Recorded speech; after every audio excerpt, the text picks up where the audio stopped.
هل جزاء الإحسان إلا الإحسان.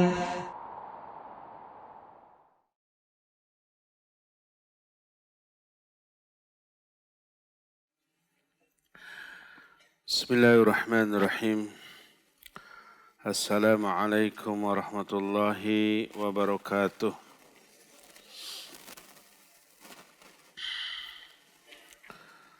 Alhamdulillahilladzi hadana lihadza wa ma kunna linahtadiya laula an hadanallah. Wa asyhadu an la ilaha illallah wahdahu la syarika lah. إقرارا به وتوحيدا وأشهد أن محمدا عبده ورسوله صلى الله عليه وعلى آله وأصحابه وسلم تسليما مزيدا وبعد. Ikhwati fillah, azani Allah wa iyyakum. Baik hadirin jamaah Masjid Mekar Indah Cikarang, Bekasi, Jawa Barat yang Allah muliakan, para pendengar Radio Tarbiyah Sunnah Bandung yang baru kembali on air ya, baik melalui radio di Bandung dan sekitarnya ataupun melalui streaming, melalui YouTube, melalui Facebook, di mana saja Anda berada. Para pendengar radio RBK dan TV RBK di Kebumen, Radio 1 Lombok, Radio Amuba Pangkal Pinang, pemirsa Ahsan TV di mana saja Anda berada. Alhamdulillah kembali kita berjumpa untuk melanjutkan kajian kitab tentang amalan hati. Kita masih berbicara tentang zikir. Kemarin kita sudah menerangkan tingkatan-tingkatan manusia dalam hal berzikir. Ada 4. Pertama, ada yang hanya berzikir dengan lisan saja. Kedua, ada yang dengan hati saja. Ketiga, yang terbaik dengan lisan dan hati bahkan anggota-anggota badan lain. Dan yang terburuk adalah yang tidak pernah berzikir dengan apapun, baik dengan lisan, hati, ataupun anggota badan. Sekarang kita lanjut. Bagaimanakah zikir yang disyariatkan? Sunnah Nabawiyah telah menjelaskan jenis-jenis zikir yang disyariatkan dan yang disunnahkan. Karena zikrullah itu merupakan ketaatan kepada Allah. Allah telah merintahkan hamba-hambanya yang mukmin untuk berzikir. Juga zikir ini sudah ditetapkan dalam Al-Quran dan As-Sunnah. Kita sudah menerangkan hal itu, akan tetapi seluruh ibadah untuk mendekatkan diri kepada Allah Azza wa Jalla wajib terpenuhi minimal 2 syarat. 2 syarat ini yang kemudian disebut dengan syarata sihhatil amal. 2 syarat sahnya amalan dan syarat minimal diterimanya sebuah amalan. 1 di antara 2 ini tidak ada, tertolaklah amalan tersebut apapun bentuknya, termasuk zikir. Apa saja 2 syarat itu? Pertama, ikhlas dalam beribadah hanya untuk Allah. Tidak dibagi 2. Sebagian niat untuk Allah, sebagian lagi untuk pujian orang, apresiasi orang, penilaian orang, sanjungan atau sejenisnya. Enggak. Tapi murni ditujukan kepada Allah. Allah berfirman, "Wa ma umiru illa liya'budullaha mukhlishina lahuddin. Tidaklah mereka diperintahkan kecuali untuk beribadah kepada Allah dengan ikhlas. Mukhlishina lahuddin maknanya memurnikan bagi Allah seluruh pelaksanaan agama ini. Niatnya hanya untuk Allah. Itu Al-Quran surah Al-Bayyinah ayat yang ke-5. Dalam Al-Kahfi 110 terakhir, ayat terakhir Allah berfirman, "Faman kana yarju liqa'a rabbih falya'mal 'amalan shalihan wa la yusyrik bi ibadati rabbih ahada." Siapa orang yang mengharapkan pertemuan dengan Allah, seluruh hamba yang muslim ataupun yang kafir pasti berjumpa dengan Allah. Cuma ada perjumpaan yang bahagia, ada yang membuat orangnya binasa dengan pertemuan itu. Maka orang yang bahagia pasti berharap bertemu dengan Allah. Sebab berjumpa dengan Allah adalah sumber kebahagiaan. Berjumpa dengan Allah adalah puncak kebahagiaan. Maka perjumpaan dengan Allah bagi orang seperti itu adalah momen yang paling diharapkan. Kata Allah, siapa orang yang mengharapkan pertemuan dengan Allah. Kalau orang kafir nggak berharap berjumpa dengan Allah. Karena kedurhakaannya berjumpa dengan Allah babak belur sudah. Siapa orang yang mengharapkan perjumpaan dengan Allah, maka ada syarat. Pertama, falyamal amalan sholiha, lakukan amal soleh. Amal soleh adalah amalan yang sesuai dengan sunnah Nabi SAW. Terus wala yusyrik bi ibadati rabbih ahada, dan tidak menyekutukan ketika beribadah kepada Allah itu dengan sesuatu pun. Tidak dibagi dua niat ketika ibadahnya.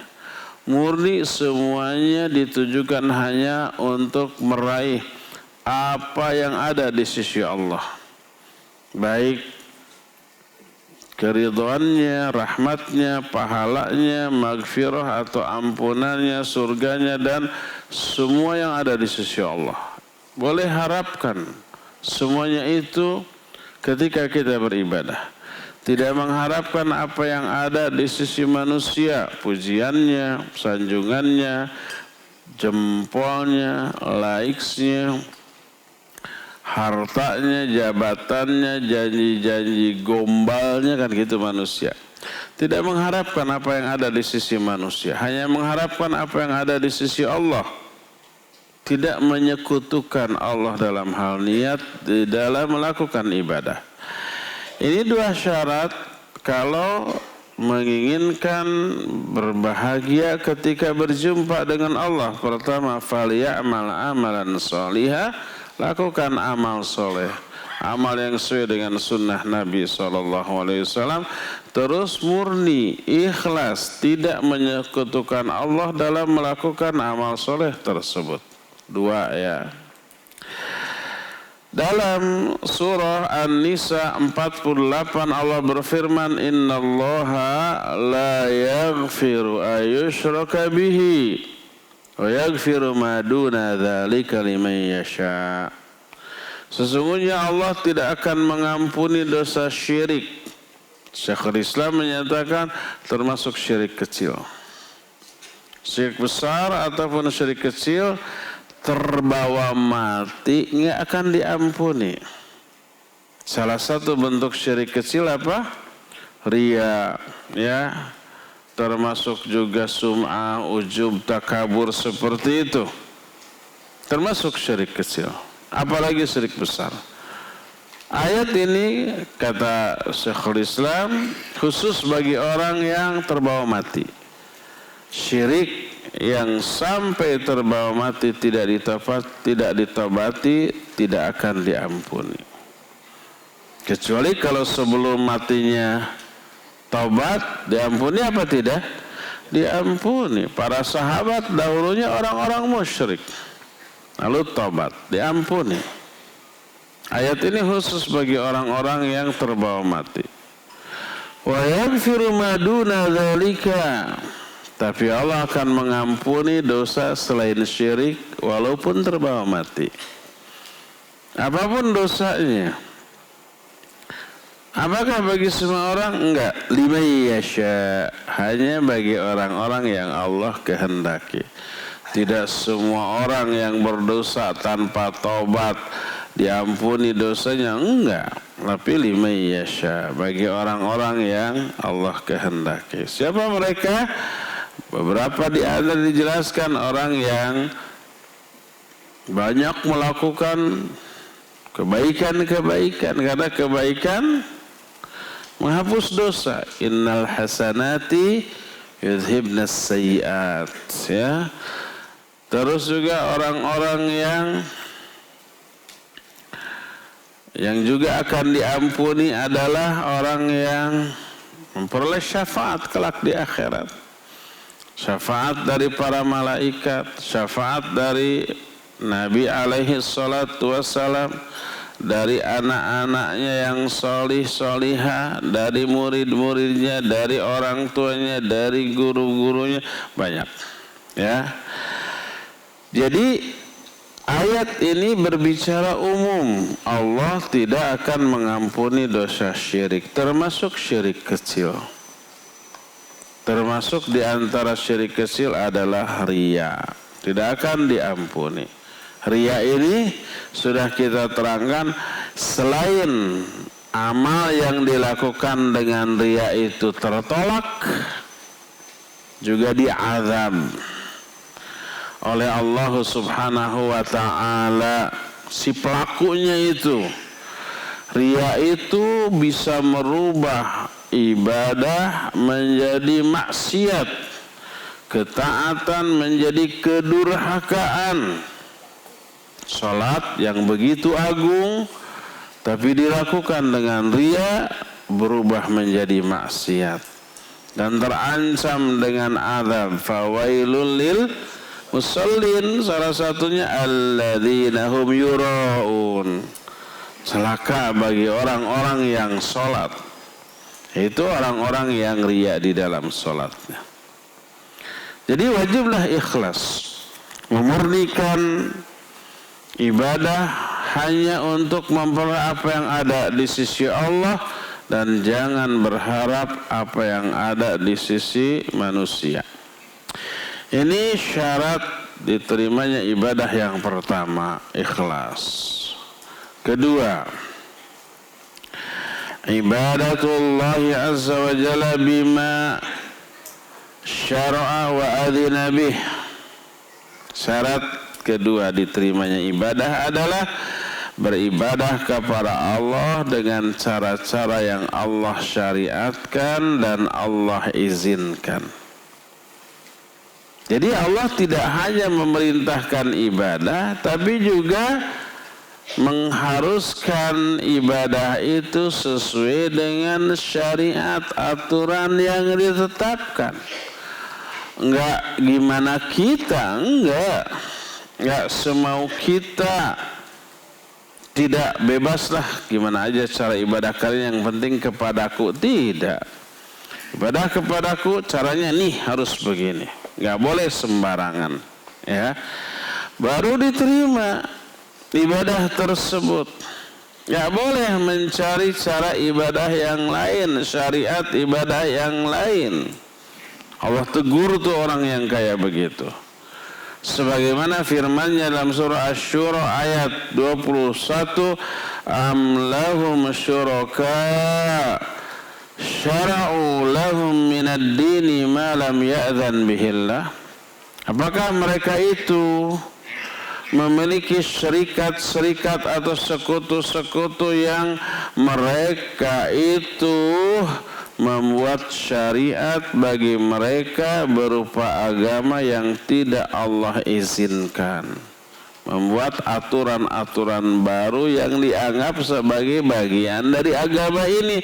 Tapi Allah nggak menurunkan keterangan tentang hal tersebut. Ngarang-ngorong ibadah sendiri, nambah-nambah. Dari adat masukkan, dari budaya masukkan, dari kebiasaan masukkan. Padahal itu kan budaya, adat, kebiasaan itu kan dimasukkan. Oh itu dari agama lain cara ibadahnya bagus, diadopsi, masukkan. Seolah-olah ketetapan agama Islam ini belum lengkap, belum sempurna, perlu ditambah, lalu ditambahkan oleh otaknya, oleh perasaannya, oleh kebiasaannya. Diambil dari adat istiadat, diambil dari budaya, diambil dari kebiasaan, diambil dari cara ibadah agama lain, masuk semua kayak tong sampah. Nggak boleh begitu. Allah menyatakan am lahum syuraka'u syara'u lahum minad din ma lam ya'dzan bihillah. Apakah mereka itu punya sekutu-sekutu yang membuat syariat bagi mereka berupa agama yang tidak Allah izinkan? Maka ibadah kepada Allah harus dengan cara yang Allah syariatkan. Dan hal itu tidak bisa terlaksana kecuali dengan cara mutaba'ah kepada Nabi SAW. Apa mutaba'ah teh? Mengikuti tata cara ibadah Nabi SAW. Bagaimana cara ibadah kepada Allah yang benar oleh Allah sudah diajarkan kepada Nabi SAW, oleh Nabi dipraktekkan, diterangkan kepada kita. Lalu beliau menegaskan, nih begini cara ibadah, jangan yang lain. Tentang sholat beliau bersabda, sallu kama ra'aitumuni usolli, sholatlah kalian sebagaimana kalian melihat aku sholat. Jangan gimana kalian, jangan ngarang-ngarang sendiri sholatnya. Tentang haji umrah Nabi SAW menyatakan khudhu anni manasikakum, ambil oleh kalian dari aku tata cara manasik kalian. Gak boleh sembarangan, gak boleh bagaimana kita, bagaimana enaknya, bagaimana entengnya, enggak. Ya, dan beribadah kepada Allah dengan cara seperti ibadah Nabi SAW itu adalah bentuk nyata yang gamblang jelas dari rasa cinta kita kepada Allah. Bukti yang real dari cinta kita kepada Allah, ikuti Rasul Sallallahu Alaihi Wasallam dalam segala hal, terutama dalam hal cara beribadah. Allah berfirman dalam Al-Quran dalam surah Ali Imran 31, Qul in kuntum tuhibbunallaha fattabi'uni yuhibbukumullah wa yaghfir lakum dzunubakum. Katakan olehmu hai Muhammad, kalau kalian benar-benar cinta kepada Allah, jangan PHP, jangan ngegombal. Saya khawatir Ikhwan di sini kudet, nggak ngerti PHP. Ada yang tidak tahu PHP?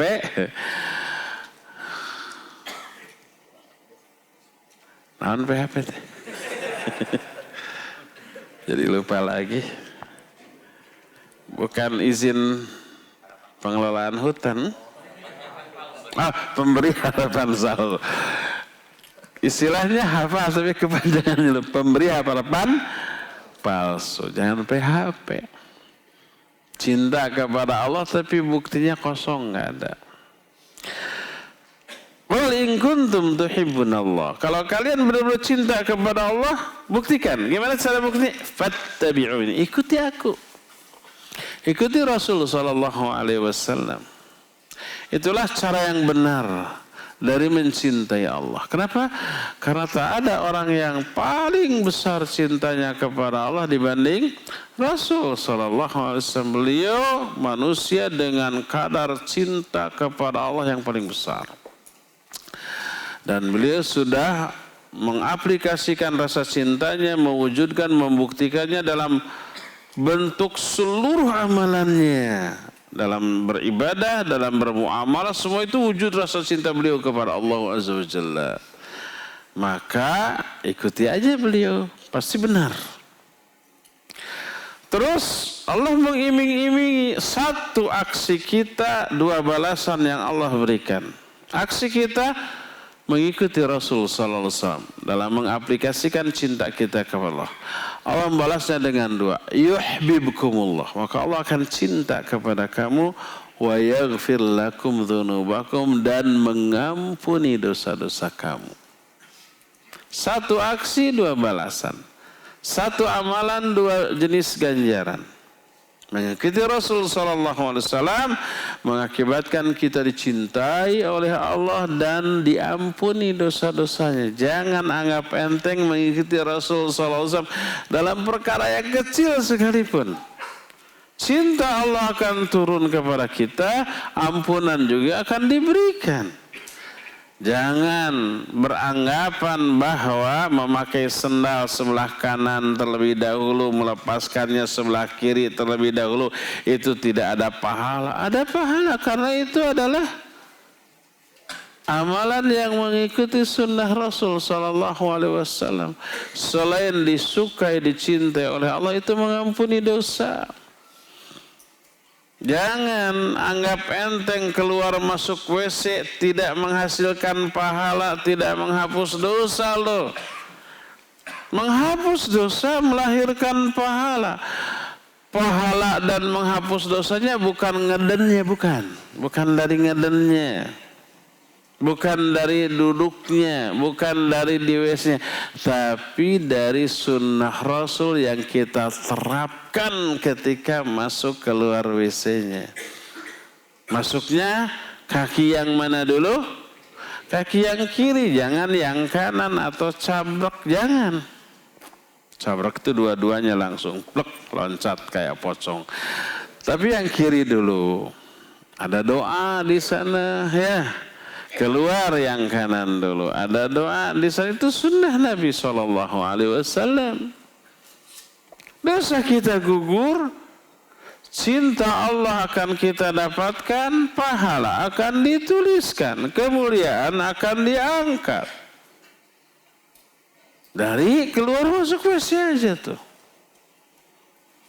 Juga makan pakai tangan kanan, bismillah. Ambil yang terdekat. Setelah itu berdoa. Nabi SAW menyatakan siapa yang makan lalu setelah makan berdoa, alhamdulillahilladzi at'amani hadza wa razaqanihi min ghairi haulin minni wala quwwah, akan diampuni dosa-dosa yang telah lalu. Bayangkan. Kenapa diampuni? Karena mengikuti sunnah Rasul alaihi salatu wassalam. Ya kenyang, ya enak, ya sehat, ya dosa gugur. Jangan disimpulkan kalau gitu banyak-banyak aja makannya, sering-sering aja. Gak bisa, itu israf. Kulu wasrabu wala tusrifu. Makan minum tapi jangan israf, jangan berlebih-lebihan.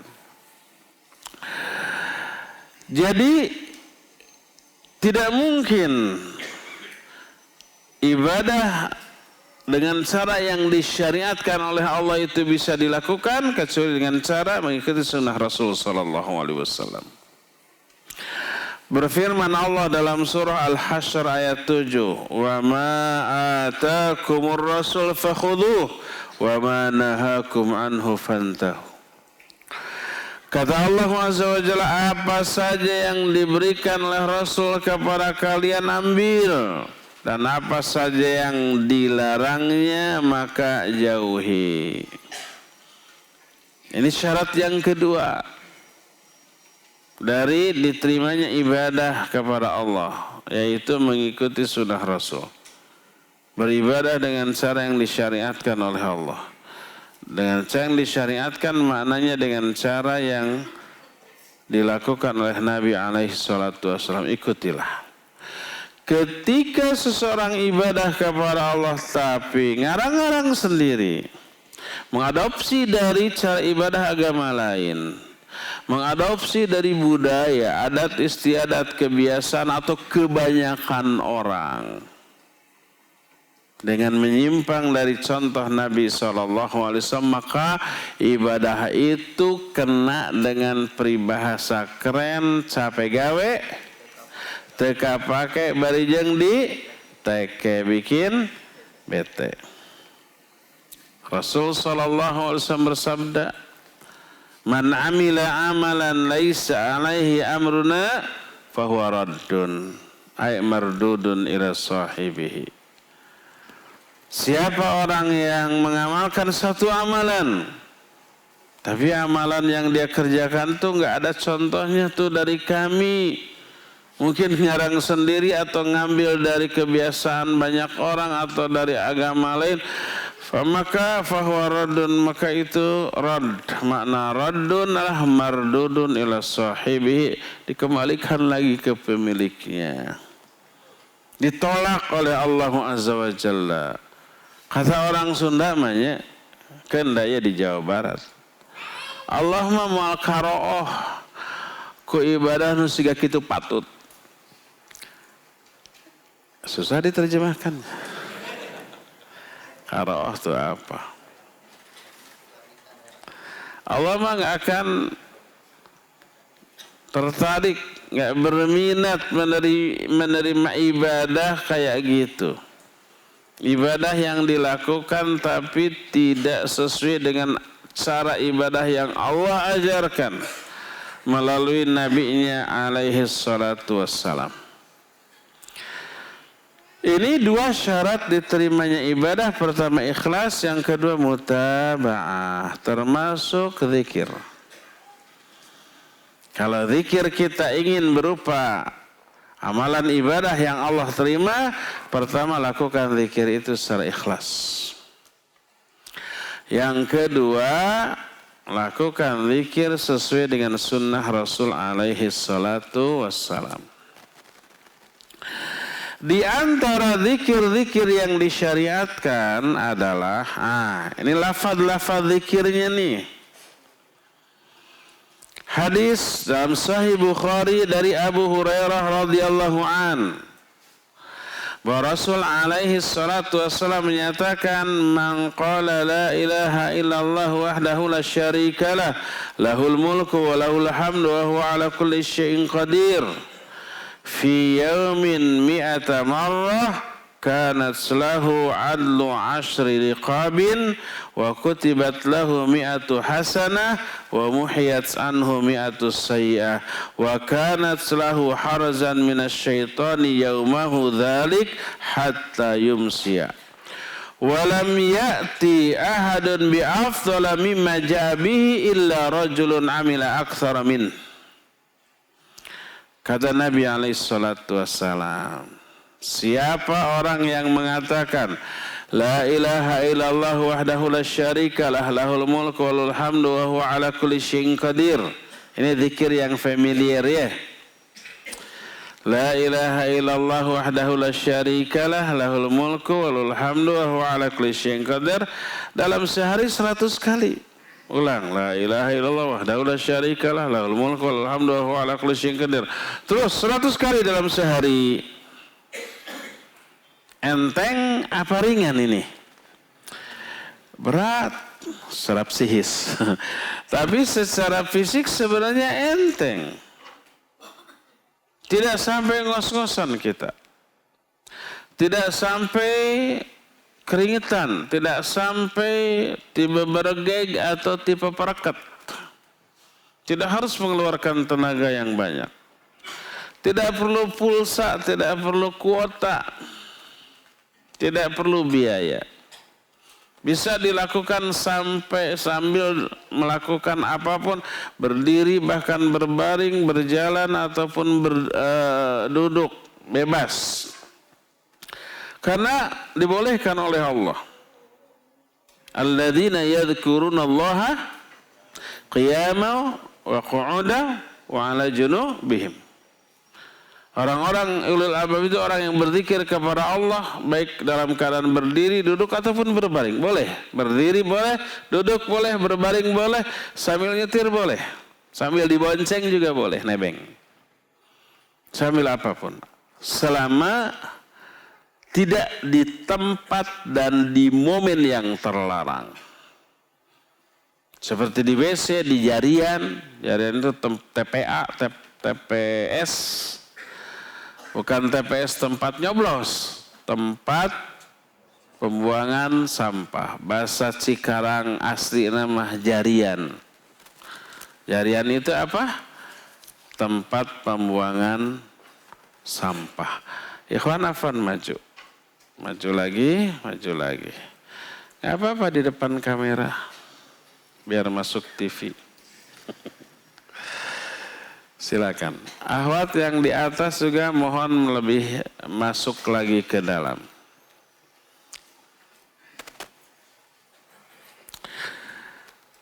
Kata Nabi SAW, siapa orang yang berzikir 100 kali dengan zikir La ilaha illallah wahdahu la syarika lah lahul mulku wa lahul hamdu wa huwa ala kulli syai'in qadir. Coba lihat apa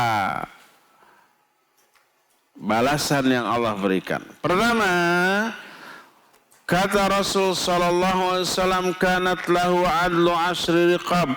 Bagi dia akan diberi pahala sebanding dengan pahala membebaskan 10 orang budak hamba sahaya.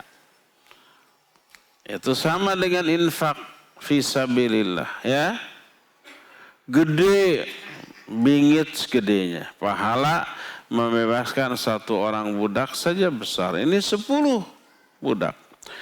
Kedua, wa kutibat lahu mi'atu hasanah. Dicatatkan bagi dia 100 pahala kebaikan. Ketiga, wa muhiyat anhu mi'atu sayyah. Dihapus bagi dia 100 dosa. Jadi dosa-dosa kita yang sudah tertulis, dosa ghibah, dosa berdusta, dosa ngintip, dosa mencela, dosa apa saja dicatat oleh malaikat. Malaikat atid atau malaikat atid yang mencatatnya? Malaikat atid. Di sebelah kiri apa di sebelah kancah? Sebelah kiri. Dicatat. Dosa ini ada 100. Dengan berzikir la ilaha illallah wahdahu la syarikalah lahul mulku wa lahul hamdu wa huwa ala kulli syai'in qadir. Dihapus 100 dosa, catatan dosa. Itu yang kedua. Yang ketiga, wa kanat lahu harzan minasyaiton yaumahu dzalika hatta yumsiya. Zikir 100 kali dengan zikir yang tadi itu menjadi benteng dari godaan setan di hari tersebut sampai sore. Kalau ini dilakukan di pagi hari, Allah akan berikan perlindungan dari godaan setan bagi orang itu sampai sorenya. Makanya zikir 100 kali yang ini bagian dari zikir pagi dan petang. Kalau ini dilakukan petangnya, akan diberikan perlindungan dari petang sampai besok paginya. Begitu terus. Walam ya'ti ahadun bi afdhala mimma ja'a bihi. Tidak ada seorang pun yang lebih utama dari orang tadi kecuali orang yang mengamalkan lebih banyak dari itu. Berarti menunjukkan boleh lebih dari 100 kali. 110, 120, 150, 200, 300 boleh. Itu lebih afdal, lebih utama, ya. Dan inilah zikir yang disyariatkan.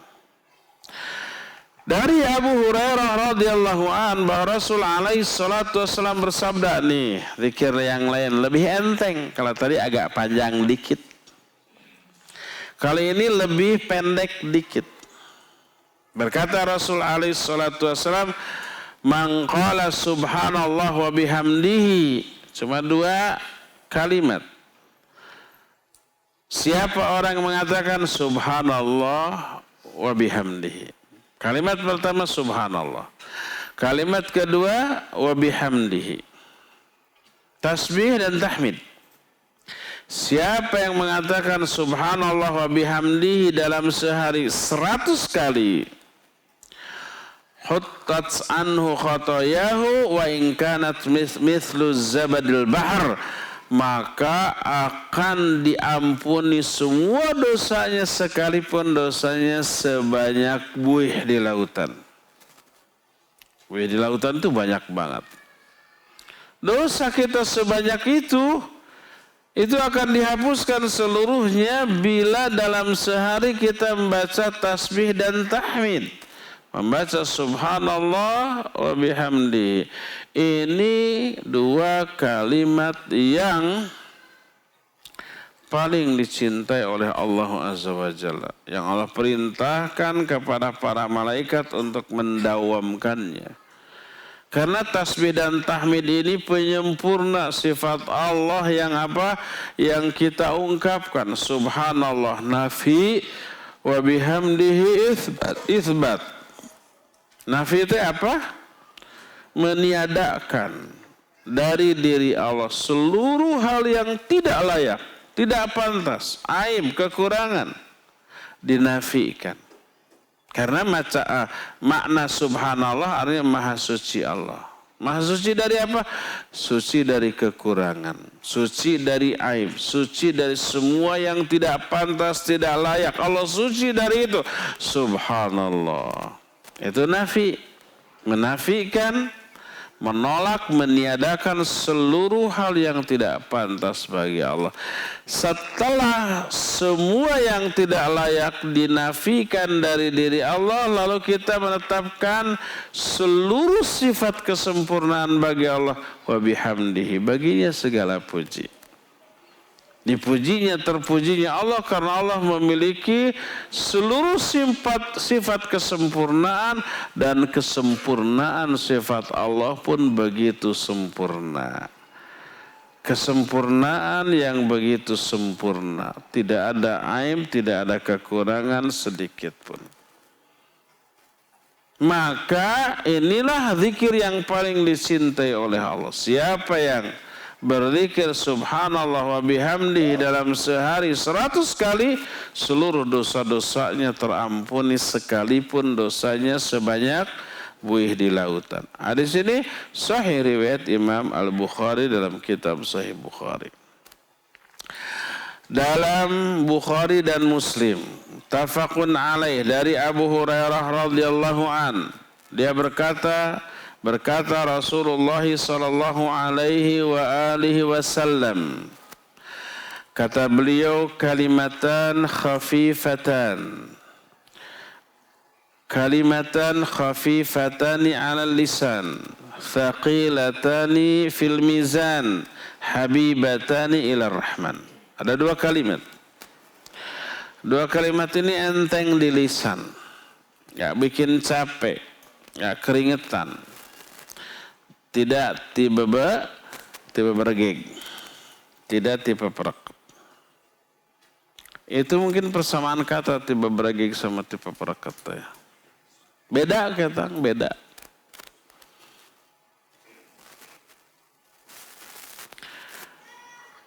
Tiba bergeg adalah ekspresi ketika kita mengangkat sesuatu yang berat.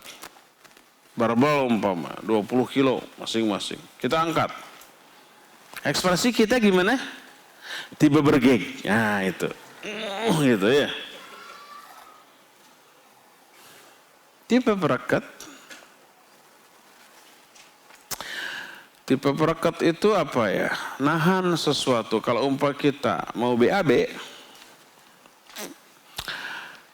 di WC ada orang. Nah, akhirnya kita nunggu. Terus muncul kontraksi. Dorongan yang kuat. Kita nahan nggak? Nahan. Kalau nggak nahan jebol. Kuatnya nahan itu sampai, nah itu tipe perket. Gitu ya. Beda kan tipe berageg sama tipe perket kan? Ekspresinya beda. Kalau tipe berageg sama jebol, gitu. Kalau tipe gitu. Beda ekspresi sedikit, beda istilah. Itu dalam bahasa Sunda. Dan ini tidak ada dalam bahasa Indonesia. Dua kalimat yang enteng di lisan, tapi berat di timbangan, di mizan. Pahala dari menzikirkan, melafazkan dua kalimat yang enteng ini menghasilkan pahala yang bila ditimbang berat. Ingat, seluruh pahala dari amalan kita kelak akan berwujud di akhirat. Nah, wujud dari pahala ini yang ditimbang dalam timbangan. Kullu thawabi amal ibni Adam mujassimatun yaumal qiyamah. Semua pahala dari amalan Bani Adam itu akan berwujud pada hari kiamat. Itu perkataan Ibnu Abbas radhiyallahu anhu. Itulah wujud dari pahala itu yang kelak disimpan di daun timbangan dan ditimbang. Pahala dari mengucapkan dua kalimat yang enteng ini berat sekali di mizan, habibatan ila rahman, dan paling dicintai oleh Allah yang Maha Rahman. Apa saja dua kalimat ini? Subhanallah wa bihamdihi subhanallahil azim. Subhanallah wa bihamdihi dianggap satu kalimat. Subhanallahil azim itu kalimat yang kedua. Dua-duanya ada tasbih. Satu tasbih plus tahmid, satu lagi tasbih plus ta'zim. Ta'zim itu mengagungkan. Subhanallah wa bihamdihi, maha suci Allah dan baginya lah segala puji. Subhanallahil azim, maha suci Allah yang maha agung. Ada ta'zimnya, ada pengagungannya kepada Allah subhanahu wa ta'ala.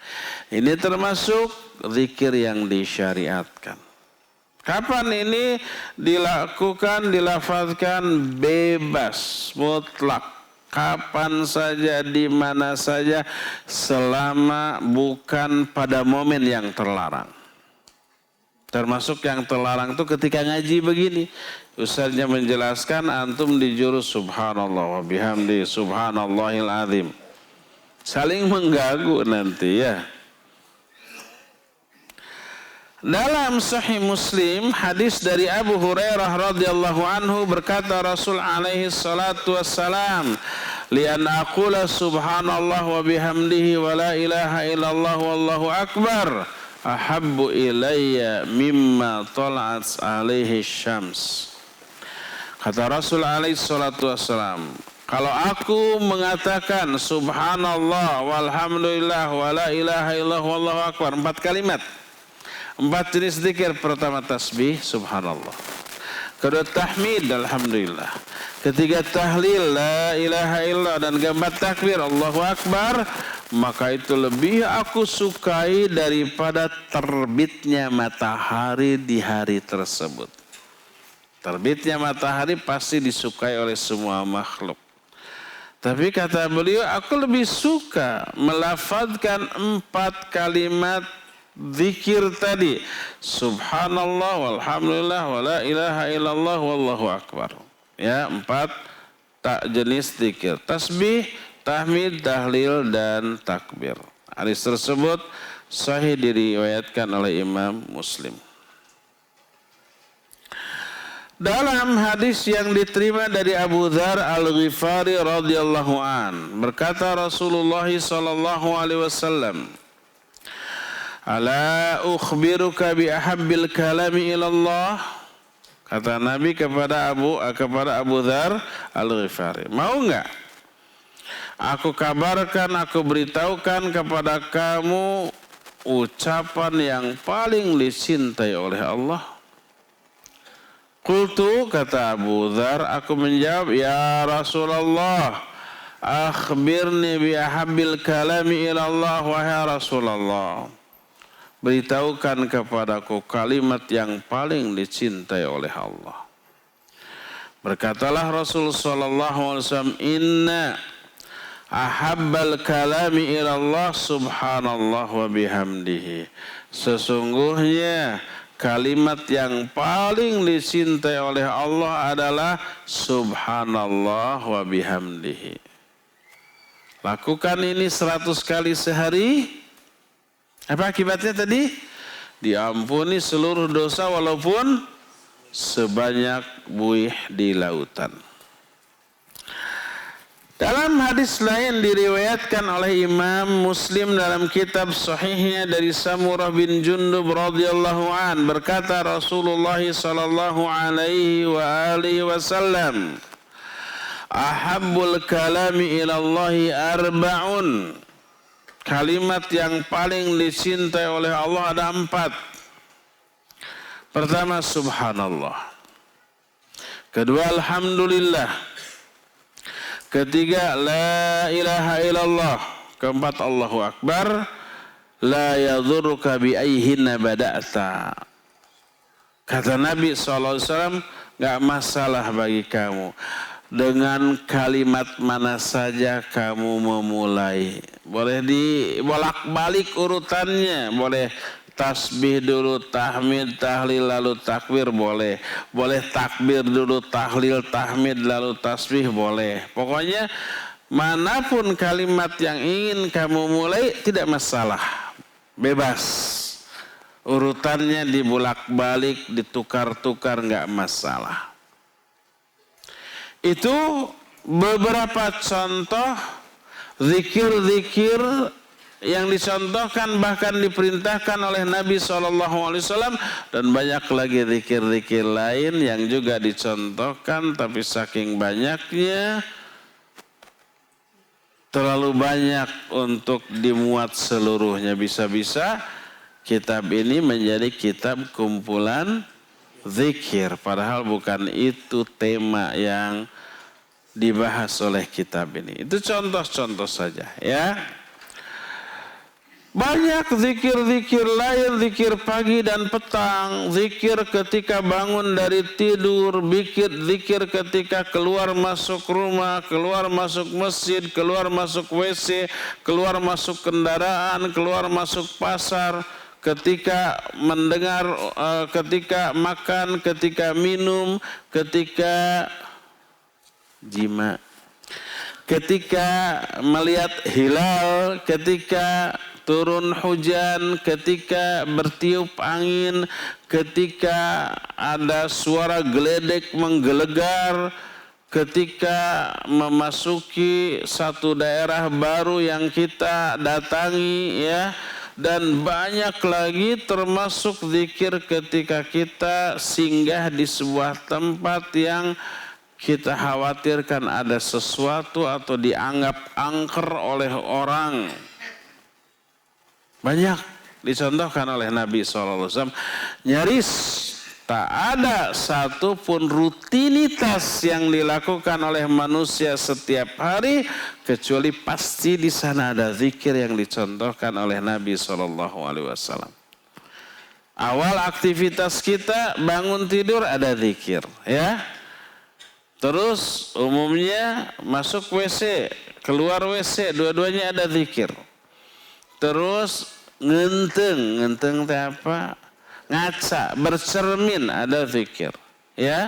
Demikian juga pakai baju ada zikir, melepas baju juga ada zikir. Keluar dari rumah ada zikir, masuk ke masjid ada zikir, keluar masjid, masuk rumah, semuanya, makan, minum, naik kendaraan, semuanya. Rutinitas apa sih yang tidak ada doanya? Ada enggak? Memang ada.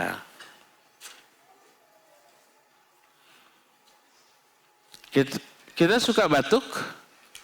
Ya pasti suka lah. Nabi pernah batuk? Pernah. Ada zikirnya? Nggak ada. Huai, apa huai ya? Nguap. Ada zikirnya? Tidak ada. yang dicontohkan oleh Nabi SAW. Jangan pakai otak dan akal untuk mengotak-atik dalil. Oh, Nabi SAW menyatakan at-tatha'ub minasyaitan. Idza tatha'aba ahadukum falyaqdim mastata'. Sesungguhnya menguap itu dari setan. Maka apabila salah seorang di antara kalian mau menguap, maka tahanlah semampu mungkin. Kalau kita mikir, oh ini dari setan, ada ayat yang menyatakan fa imma yanzaghannaka minasyaitani nazghun fasta'idz billah. Kalau kamu dikenai oleh salah satu godaan setan, maka bertawudlah kepada Allah. Nah ini nguap tadi dari setan. Oh berarti doanya a'udzubillahi minasyaitonirrajim. Itu dalil akal. Adakah hadis bahwa Nabi menyatakan kalau kalian menguap ta'awudlah? Apakah begitu? Nggak ada. Atau beliau menguap, a'udzubillahi minasyaitonir. Ada? Nggak ada. Kalau nggak ada, menunjukkan di sana tidak ada zikir yang disyariatkan. Yang disebut dengan sunnah tarkiyah. Sunnahnya ketika menguap nggak ada zikir. Berbeda dengan kalau seorang bersin maka hendaklah dia mengucapkan alhamdulillah, ada itu mah. Terus yang dengar hendaklah mengucapkan yarhamukallah. Yang bersin tadi balik menjawab yahdikumullah wa yuslihu balakum. Jelas tuh ada itu mah. Adapun selain itu baik hai atau batuk atau dehem atau apa lagi bersin mah udah tadi. Nyingsring, tahu nyingsring? Imtikhat, bahasa Arabnya ada nyingsring, imtikhat. Buang ingus gitu, itu biasa dilakukan oleh orang. Dan pasti itu juga dialami oleh Nabi SAW. Tapi Nabi SAW tidak mengajarkan zikir tertentu. Kalau ada, pasti beliau ajarkan seperti yang beliau ajarkan ketika seorang bersin tadi. Ya, bersin mah ada. Ya, bahkan bukan hanya orang yang bersin, termasuk yang mendengar orang yang hamdalah ketika bersin, ya diperintahkan untuk mendoakan yarhamukallah. Kecuali kalau yang bersin itu tidak alhamdulillah, ya jangan didoakan. Dan gak perlu diingatkan, haji, kita tunggu hamdalahnya. Kita siap-siap yarhamukallah nih. Gak keluar juga, ya udah biarkan. Tidak perlu. Mana hamdalahnya, saya sudah siap yarhamukallah nih. Gak perlu. Karena itu pun pernah dialami oleh Nabi di hadapan para sahabat. Seorang sahabat haji bersin tapi tidak hamdalah, maka beliau tidak mendoakan. Seorang lagi macam haji, lalu alhamdulillah, kata Nabi SAW, yarhamukallah. Si yang tadi protes, ya Rasulullah, ketika aku bersin engkau tidak mendoakan aku, tapi kenapa ketika dia bersin kau doakan? Kata beliau, karena engkau tidak hamdalah sedangkan dia hamdalah. Dan Nabi SAW tidak menyuruh orang tadi atau mengingatkan orang tadi untuk hamdalah. Menunjukkan mengucapkan hamdalah ketika bersin tidak wajib. Tapi sunnah. Kalau wajib pasti oleh Nabi ditegur. Sedangkan mengucapkan yarhamukallah bagi orang yang hamdalah ketika bersin, ya ada perintah dan itu wajib. Jadi umumnya rutinitas yang dilakukan oleh manusia ada zikirnya. Tapi ada momen-momen tertentu yang tidak ada zikirnya seperti tadi, yaitu apa? Batuk dan menguap, ya, menguap. Seperti itu. Bahkan para ulama berinisiatif untuk mengarang kitab-kitab yang masyhur yang berisi tentang zikir-zikir harian ini. Seperti Imam Ibnu Sunni atau lengkapnya Abu Bakar bin Sunni menyusun kitab Amalul Yaumi wal Lailah, amalan sehari-hari baik siang ataupun malam. Imam An-Nawawi menyusun kitab Al-Adhkar. Imam Ibn Taimiyah menyusun kitab Al-Kalimut Thayyib. Dan sekarang ini Syekh Sa'id bin Wahab Al-Qahtani menyusun kitab kumpulan zikir, judulnya apa? Hisnul Muslim. Apa maknanya? Benteng bagi seorang muslim. Ustadz kita juga menyusun buku yang seperti kacang goreng lakunya. Kalah kita kacang goreng, oke. Apa judulnya? Apa judulnya? Doa dan zikir menurut Al-Quran dan Sunnah, gitu ya. Saya diberi beberapa eksemplar hadiah dari beliau, pengarangnya langsung. Nah, itu silakan. Beli, amalkan. Bawa kemana-mana. Kan kecil tuh, bisa masuk saku ya. Maksudnya saku yang gede. Kalau saku gini gak cukup. Ada kantong kecil lah, masuk sana ya. Di kendaraan buka. Yang tidak dihafal, yang belum hafal dihafalkan. Kalau itu terus dibaca setiap hari, lama-lama nempel, hafal nanti ya.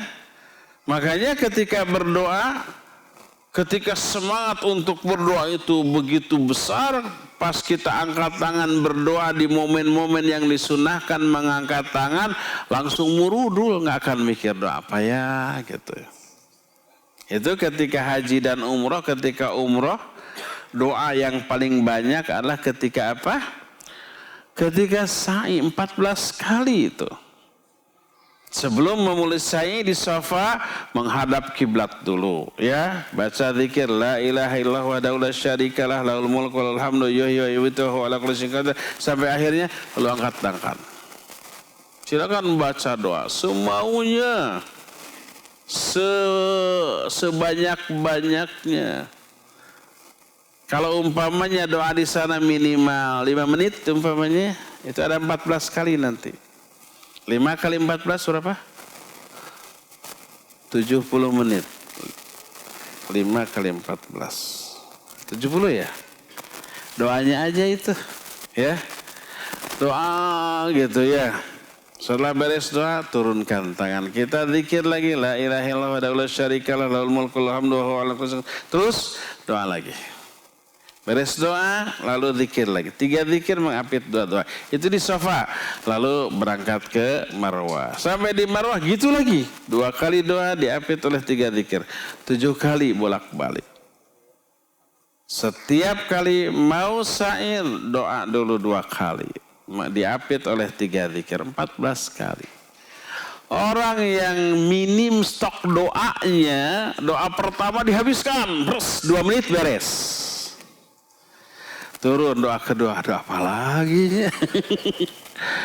Ini ada tersisa 13 kali lagi tuh.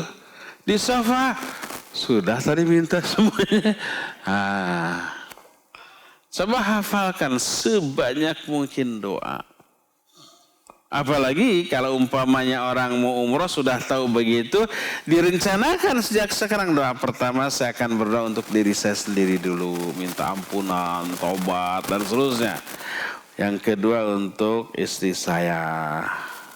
Yang ketiga untuk ibu, untuk ayah, untuk si cikal, anak yang kedua, ketiga, keempat, sampai ke 20. Sampai bungsu, kan istrinya 4, jadi banyak. Dia rencanakan. Suka ada yang nitip-nitip doa kan? Tulis. Namanya si Fulan, Fulana, minta didoakan. Ada yang jomblo gitu, minta segera didoakan. Ya Allah beri dia jodoh atau jodohkan dengan saya, boleh. Direncanakan itu doa keberapa? Nggak akan bingung, sudah sudah ya. Jadi penting menghafalkan doa agar pas Ketika Allah memberi hidayah kepada kita untuk berdoa, ingin berdoa, tidak bingung mengungkapkannya. Langsung murudul dari mulut kita karena stok hafalan doa banyak. Untuk semua kebutuhan dunia akhirat kita semua, kita sudah hafal doanya, ya. Perlu memiliki buku kumpulan doa yang sahih dari Nabi Sallallahu Alaihi Wasallam. Itulah doa-doa yang disyariatkan. Jadi doa yang disyariatkan adalah pertama, doa itu harus memenuhi 2 syarat diterima ibadah tadi. Pertama apa? Ikhlas. Yang kedua, mutaba'ah. Ya. Kedua, doanya itu ambil dari doa-doa yang dicontohkan oleh Nabi SAW. Dan itu banyak, ya. Yang ketiganya, upayakan berdoa di momen-momen yang makbul, mustajab. Dan banyak lagi ya, kita tidak sedang membahas masalah itu. Ini masalah zikir, ya. Adapun zikir dengan isim mufrad yang banyak diungkapkan oleh kalangan sufi mutaakhirin yang menyimpang dari tuntunan Nabi SAW. Mufrad itu artinya dengan mengatakan satu kata tunggal. Allah, Allah, Allah. Atau kadang-kadang hu gitu ya. Maksud hu di sana dia. Huwa. Tapi kalau umpamanya diwakafkan menjadi hu. Allahu la ilaha illahu. Gitu kan. Hu-nya itu huwa tadi. Tapi wakaf jadi hu. Maka dizikirkan hu. Maksudnya huwa. Dia. Maksudnya adalah dia. Atau dengan lafaz Allah. Lama-lama hu. Maka zikir dengan isim mufrad seperti tidak disyariatkan. Baik oleh Al-Quran, hadis ataupun asar dari sahabat, bahkan tidak ada satu ulama salafun zaman baheula yang mengajarkannya. Bahkan yang paling konyol, ada yang menyatakan bahwa menzikirkan, melafadzkan zikir dengan kalimat lengkap La ilaha illallah itu hanya untuk orang awam. Adapun orang yang khususnya cukup Allah. Dan yang lebih khusus cukup hu. Gitu tuh. Akhirnya bukan seperti zikir hu. Seperti apanya? Seperti apa? Beruk. Seperti beruk. Mereka menyatakan kalimat zikir yang lengkap dengan kalimat tam la ilaha illallah itu untuk orang awam. Untuk orang khususnya Allah. Untuk yang lebih khusus lagi hu. Gitu mereka bilang. Adakah dalil yang mereka pegang? Ada. Dari mana dalilnya? Dari Paririmbon atau Mujarabat? Bukan, dari Quran. Ayat Quran yang mereka jadikan dalilnya benar apa salah? Benar, nggak ada ayat Quran yang salah, nggak ada. Terus kenapa dianggap salah? Penerapan dan pemahaman. Nih ayat yang mereka jadikan dalil adalah Al-An'am 91. Kata mereka, Qul Allah thumma dharhum fi khawdihim yal'abun. Kata Allah, katakanlah Allah dan tinggalkanlah orang-orang yang terombang-ambing dalam kesesatan mereka. Nih, ayat ini menyatakan perkataan perintah Allah kepada kita. Katakan olehmu Allah. Tinggalkan orang-orang yang terombang-ambing dengan kesesatan. Nah ini dalilnya, ini yang pertama. Allah. Kedua, hadis. dari Ali bin Abi Thalib radhiyallahu an bahwa Nabi SAW mentalkinkan Ali untuk mengatakan Allah, Allah, Allah 3 kali. Lalu Ali pun mengatakan Allah, Allah, Allah. Hadis ini maudhu. Hadis ini apa? Palsu. Bukan dari Nabi SAW. Hadis ini yang dikarangkan hadis ini tidak ada sanadnya sama sekali. Ingat ikhwan dan akhwat, sekarang ini zaman sangat mudahnya kita men-share segala macam yang ingin kita share.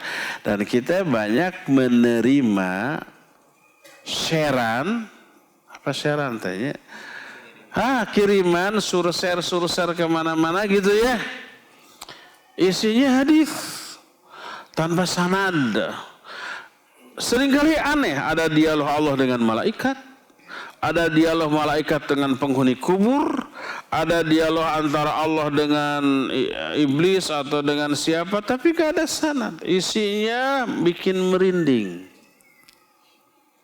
Tapi tidak ada sanad. Alias palsu. Menyebarkannya merasa ibadah karena menyebarkan kebaikan, padahal menyebarkan dosa yang besar. Man kadzdzaba alayya muta'ammidan falyatabawwa maq'adahu minan nar. Siapa yang berdusta atas namaku secara sengaja, maka siap-siap menempati tempat duduk dalam neraka. Itu berdusta atas nama Nabi SAW, sekalipun isi yang disebarkannya bagus, baik, ada efek kepada orang yang membacanya dengan efek yang luar biasa bagus. Membaca itu takut, akhirnya dia ibadah. Membaca itu takut, akhirnya dia menjauhi dosa. Mungkin ada efek bagusnya. Tapi inilah ya, salah satu di antara, kalau di Bandung pernah ada tablik akbar dengan judul spektakuler. Tapi belum tamat. Entah ditamatkan, entah tidak. Judulnya Mujahid yang Durhaka. Diambil dari sebuah hadis sahih Muslim, innallaha la yu'aidu hadzal dina birajulin fajir. Sesungguhnya Allah akan menguatkan agama ini dengan rajul yang fajir. Rajul itu apa? Orang, laki-laki, termasuk juga perempuan. Fajir itu apa? Durhaka. Allah akan menguatkan agama ini dengan seseorang yang durhaka. Mujahid yang durhaka. Kita dulu mendengar hadis ini, termasuk salah satu ustadz kita. Beliau lebih muda dari saya, tapi ilmunya lebih tinggi dari saya. Suatu saat saya di Jember, masuk ke Jember tuh, di sana ada STDI ya. Dulu anak saya di sana. Nengok cucu, lalu diminta tausiah di hadapan santri. Saya bahas hadis ini. Karena hadis ini cocok untuk para ustadz dan para talabul ilm, para talibul ilm. Dulu ketika mendengar hadis ini pertama kali lalu memahami dengan otaknya sendiri, yang dimaksud dengan bahwa Allah akan menguatkan agama ini dengan laki-laki durhaka, mungkin ahli maksiat nanti akan bela Islam, tukang mabuk, tukang judi, tukang zina, pencuri, kayak gitu ya. Ternyata bukan. Yang ahli maksiat kayak begitu mah kayaknya malah anti kepada orang-orang yang suka ngaji karena merasa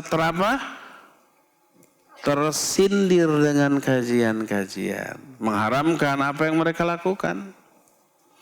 Tapi yang dimaksud dengan ini ada banyak poin. Pertama, ini untuk ustadz, da'i, ulama yang ketika mengajarkan Islam niatnya nggak benar. Mungkin ria, mungkin ingin dunia, dia durhaka, dia maksiat. Ketika berdakwahnya dia durhaka, dia maksiat karena riaknya, karena ingin dunia dengan dakwahnya.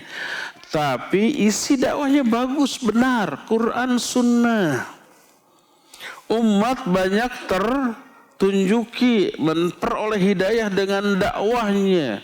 Islam semakin menyebar, agama semakin kuat, tapi si da'inya maksiat, durhaka. Kemaksiatannya karena apa? Karena niat, salah satunya tuh. Salah satunya karena niat. Yang keduanya, nah ini yang keduanya, ya.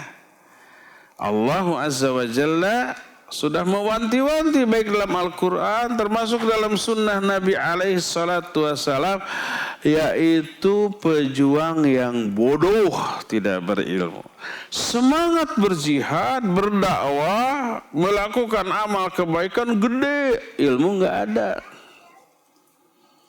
Akhirnya asal bahasa Arab saja disampaikan lalu diaku-aku sebagai hadis.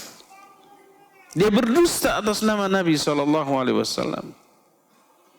Peribahasa dalam bahasa Arab pun disampaikan lalu diakui ini Quran, ini hadis.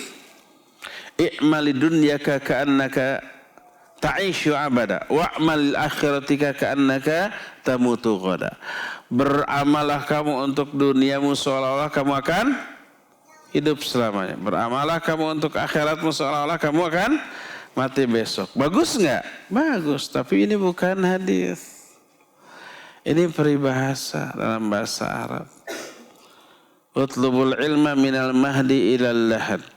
Carilah ilmu dari mulai sejak dibuayan sampai masuk lubang lahat. Ini mungkin bagus isinya, tapi bukan hadis.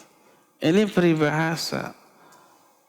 Al jannatu tahta aqdamil ummahat. Surga ada di bawah telapak kaki ibu. Ini bukan hadis, tapi banyak di-share, sur-share. Kemana-mana merasa itu ibadah. Durhakalah dia, ya. Jadi banyak hadis palsu yang disebar, termasuk perkataan Nabi kepada Ali, katakan olehmu Allah, Allah, Allah, Allah. Tidak ada sanadnya ini hadis.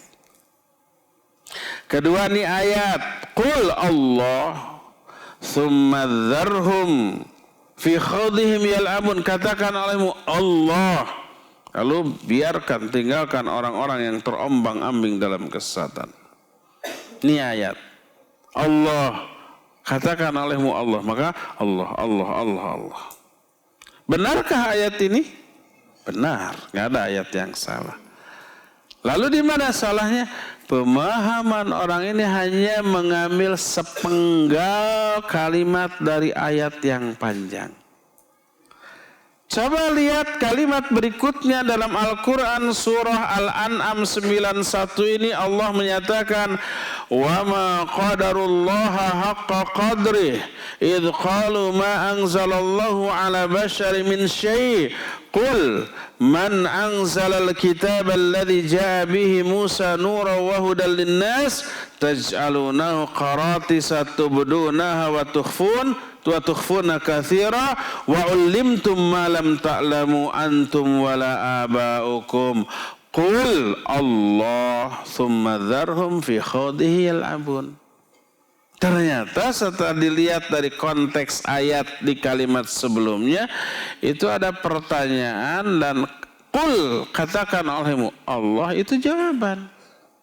Kata Allah, mereka tidak mengagungkan Allah dengan sebenar-benarnya pengagungan ketika mereka berkata Allah tidak menurunkan sesuatu pun kepada manusia. Maksudnya tidak menurunkan wahyu. Qul, jawab olehmu hai Muhammad, siapa yang menurunkan kitab yang datang kepada Musa sebagai cahaya petunjuk bagi manusia, tapi kalian menjadikannya hanya sekedar lembaran-lembaran kertas yang kalian tampakkan, tapi lebih banyak kalian sembunyikan, dan kalian telah diajari sesuatu yang sebelumnya kalian tidak berilmu. Siapa yang menurunkan kitab tersebut? Qul, jawab olehmu hai Muhammad, Allah. Jadi mereka penggal. Ayat ini hanya ngambil kalimat terakhir, Qul Allah. katakan olehmu Allah, lalu diterapkan zikir cuma Allah, Allah, Allah, Allah. Padahal itu teh jawaban atas pertanyaan sebelumnya, ya. Jadi makna ayat ini artinya Allah lah yang menurunkan kitab yang diberikan kepada Musa alaihi salatu wassalam. Bukan berzikirlah kamu dengan hanya menyebut Allah, Allah, Allah, tidak. Ya, ini yang pertama. Kedua, mereka pun memaknai ayat yang terdapat dalam surah Ali Imran ayat yang ke-7 tentang ayat-ayat yang mutasyabih, ada yang muhkam dan mutasyabih.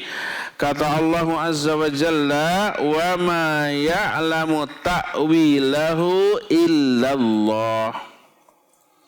Tidak ada yang mengetahui takwil dari ayat yang mutasyabih itu kecuali Allah. Oleh mereka, hu-nya itu wa ma ya'lamu ta'wilahu. Hu-nya ini maksudnya adalah lafaz Allah yang disingkat menjadi hu. Maka mereka menyatakan tidak ada yang mengetahui takwil dari kalimat huwa kecuali Allah. Hu di sini adalah kependekan dari huwa. Maka ini dijadikan dalil oleh mereka untuk melafadzkan zikir cukup hu, singkatan dari huwa. Yang dimaksud huwa di sana adalah Allah Azza wa Jalla. Padahal hu di sana adalah ayat yang mutasyabih. Tidak ada yang mengetahui takwil dari ayat-ayat yang mutasyabih kecuali Dia, kecuali Allah. Warrasikhuna fil ilm, dan orang-orang yang mendalam dalam masalah ilmunya. Dan banyak lagi yang menyatakan bahwa dalil apapun yang mereka jadikan sebagai hujjah untuk menguatkan zikir Allah, Allah atau hu, itu dalilnya disalahfahami, dipenggal kalimatnya atau ditakwil bukan dengan penafsiran yang sebenarnya menyimpang dari konteks ayat tersebut. Berdasarkan hal itulah, maka tidak boleh berzikir hanya dengan isim mufrad Allah, Allah, Allah, apalagi dengan lebih ringkas dari itu, yaitu apa? Hu, nafas itu siga-siga haru hahareho setelah kita capeknya. Bahkan ada lagi tadi menyatakan la ilaha illallah itu untuk orang awam, sedangkan untuk orang khusus cukup Allah, atau yang lebih khusus lagi cukup hu. Ini yang super keliru. Kenapa? Bagaimana mungkin kalimat la ilaha illallah hanya untuk orang awam, padahal itu seutama-utama zikir. Berkata Rasul sallallahu alaihi wa alihi wasallam, afdalu dzikri la ilaha illallah wa afdalu du'a alhamdulillah. Seutama-utama zikir adalah la ilaha illallah, dan seutama-utama doa adalah alhamdulillah. Kalau la ilaha illallah seutama-utama zikir, berarti manusia yang melafadzkannya adalah seutama-utama manusia dalam hal berzikir. Karena dia melafadzkan seutama-utama zikir. Juga tadi berkata Rasul sallallahu alaihi wasallam, ahabbul kalami ilallah arba'un. Seutama-utama atau kalimat yang paling dicintai oleh Allah adalah 4. Subhanallah, alhamdulillah, la ilaha illallah, dan Allahu akbar. La ilaha illallah termasuk salah satu yang paling dicintai oleh Allah Subhanahu wa taala. Kalau kalimat ini paling dicintai, maka tidak mungkin ini dikhususkan bagi orang yang awam semata-mata. Bahkan kalimat la ilaha illallah puncak dari cabang keimanan. Berkata Rasul sallallahu alaihi wasallam, Kata beliau, al-imanu bid'un wa sab'una syu'bah. Fa'alaha qawlu la ilaha illallah. Wa adanaha imatatul adha anit tariq. Wal haya syu'batu minal iman. Iman itu ada 70 sekian cabang. Cabang iman yang paling tinggi adalah mengucapkan la ilaha illallah. Cabang yang paling rendah menyingkirkan gangguan dari tengah jalan, dan rasa malu termasuk salah satu cabang dari keimanan. Jadi ucapan la ilaha illallah dalam berbagai macam nas, ayat ataupun hadis adalah ucapan yang paling utama dibanding zikir-zikir yang lain. Maka mustahil ini hanya dikhususkan hanya bagi orang awam saja. Inilah bantahan kepada orang-orang yang hanya berzikir dengan Allah saja atau hu saja. Disunnahkan juga bagi orang yang berzikir untuk melirihkan suara dan tidak mengeraskan dengan cara berteriak. Berdasarkan baik ayat ataupun hadis. Adapun ayat terdapat dalam surah Al-A'raf ayat 205. Allah berfirman, "Wadhkur rabbaka fi nafsika tadarruan wa khifatan wa dunal jahri minal qaul bil ghudwi wal asal wa la takum minal ghafilin." Dan berzikirlah kamu kepada Rabbmu di dalam hatimu secara merendah dan berbisik, khafi ya, tidak dengan menguraskan suara setiap pagi dan setiap petang, dan jangan kalian termasuk orang yang lalai. Ayat ini memerintahkan kita untuk berzikir dengan suara apa? Lirih dan tidak mengeraskan. Ada larangan, dunal jahr minal qaul, tidak mengeraskan suara. Kata Abu Musa al-Asy'ari dalam hadis sahih riwayat Imam Muslim, kunna ma'an Nabi sallallahu alaihi wasallam fi safarin faja'ala an-nas yajharuna bit takbir. Kami saat itu sedang safar dengan Nabi SAW. Lalu manusia mengeraskan takbir mereka. Ditegur oleh Nabi SAW. Kata beliau, ayuhan nas, irba'u ala anfusikum. Innakum laisa tad'una asam wala ghaiban. Innakum tad'una sami'an qariba wa huwa ma'akum. Hai manusia, lirihkan suara kalian. Sesungguhnya kalian tidaklah berdoa kepada sesuatu yang tuli dan jauh, enggak. Tapi kalian berseru kepada Zat yang Maha mendengar, Maha dekat, dan selalu menyertai kalian. Berdasarkan hal itu, maka Nabi SAW melarang para sahabat mengeraskan suara ketika berzikir. Yang paling apalagi ya sebutannya konyol lagi. Orang berzikir dengan disertai dengan hal-hal yang Allah haramkan. Yaitu tarian, nyanyian, musik, bahkan dengan bertepuk tangan dan goyangan badan. Ada yang kayak begitu? Ada banyak. Nyaris tidak ada bedanya dengan dangdutan. Jadi di panggung umpamanya pakai speaker mengumandangkan lafaz-lafaz zikir, salawat dengan suara yang bagus, terus diiringi musik, lalu berdiri lalu ajret-ajretan dar aja sambil joget-joget. Ada bedanya dengan dangdut? Dangdutan? Ada, musiknya beda. Tapi penampilannya tidak ada bedanya, ya. Seperti itu. Dan mereka merasa itu ibadah. Luar biasa. Karena mereka yang merasa ibadah tidak mungkin untuk bertobat dari hal yang mereka anggap baik. Tidak mungkin berhenti. Kecuali mereka memperoleh hidayah dari Allah Azza wa Jalla. Dan tak mungkin bisa nasihati. Ibadah masa dianggap salah, malah ngambek.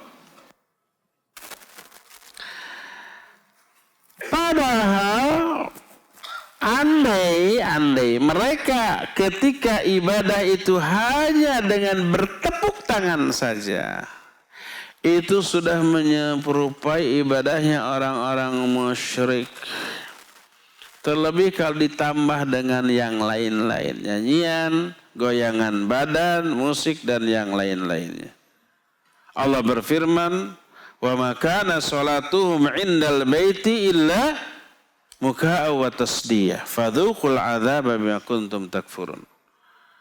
Dan tidaklah ibadah salat mereka di sisi Ka'bah kecuali dengan bersiul dan bertepuk tangan. Bersiul dan bertepuk tangan termasuk salah satu cara ibadahnya orang-orang musyrik.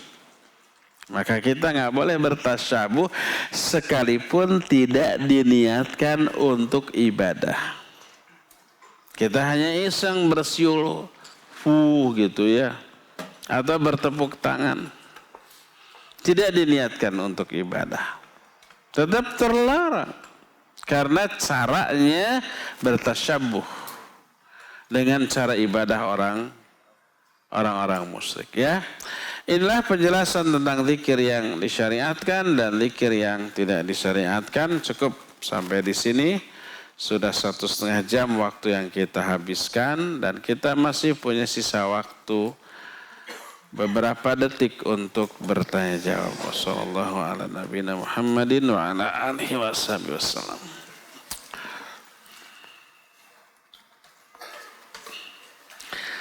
Silakan antum minum yang punya air.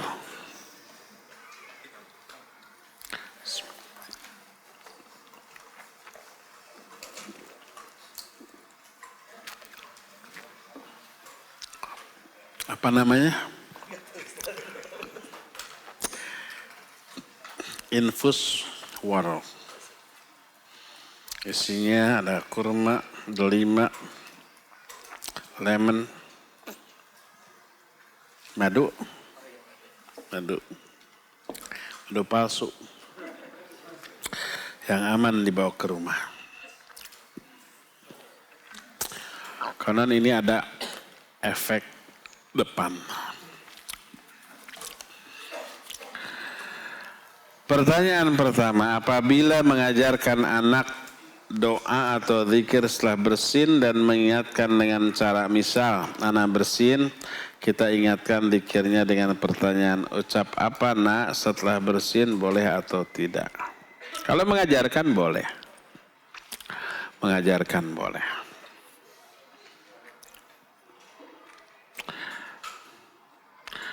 Mohon penjelasan Ustaz, zikir saat bercermin lafadznya seperti apa? Ada yang hafal? Allahumma kama hasanta khalqi fahasin khuluq. Ini bukan doa bercermin sebenarnya ya. Doa umum saja ya. Ana selama ini kalau bercermin selalu membaca Allahumma kama ahsanta khalqi fahasin khuluq. Tapi belum lama ini membaca postingan di grup bahwa itu tidak ada contoh. Betul, itu bukan doa bercermin. Itu doa secara umum saja ya, kapan saja.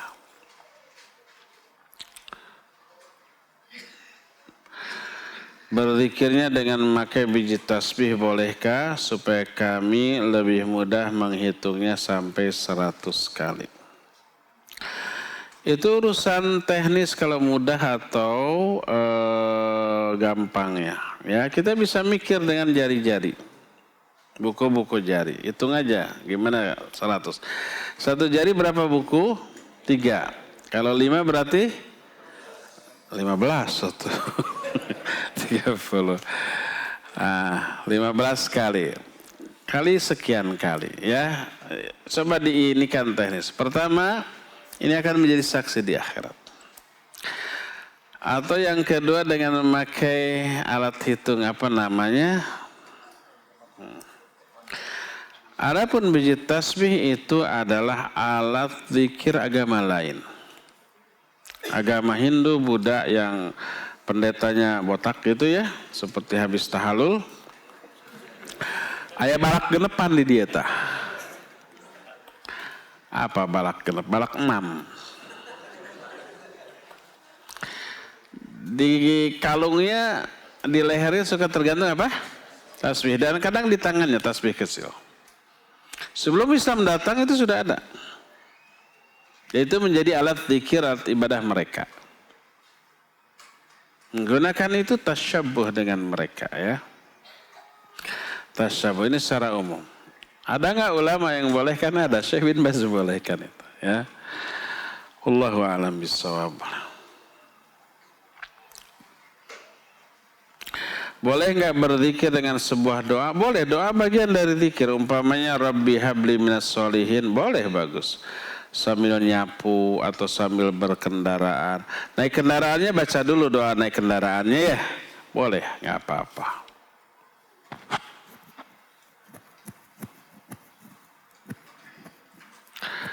Apakah termasuk bid'ah? Misal setiap selesai makan baca doa setelah makan yang dicontohkan lalu diakhiri oleh kata-kata amin. Makna amin apa? Ya Allah kabulkanlah. Bagus apa tidak? Bagus. Maknanya. Dicontohkan atau tidak oleh Nabi SAW? Tidak. Maka jangan. Kalau Nabi tidak mengatakan amin seusai berdoa, seusai makan, seusai bangun tidur dan lain-lain, ya jangan, kita jangan melakukan itu. Sebaik-baik contoh adalah contoh Rasul Sallallahu Alaihi Wasallam. Ustaz, boleh nggak seorang suami berdoa ingin berpisah dengan istri keduanya? Karena mereka menikah karena terpaksa. Harus bertanggung jawab akibat kekhilafan di masa lampau. MBA gitu. Married by accident.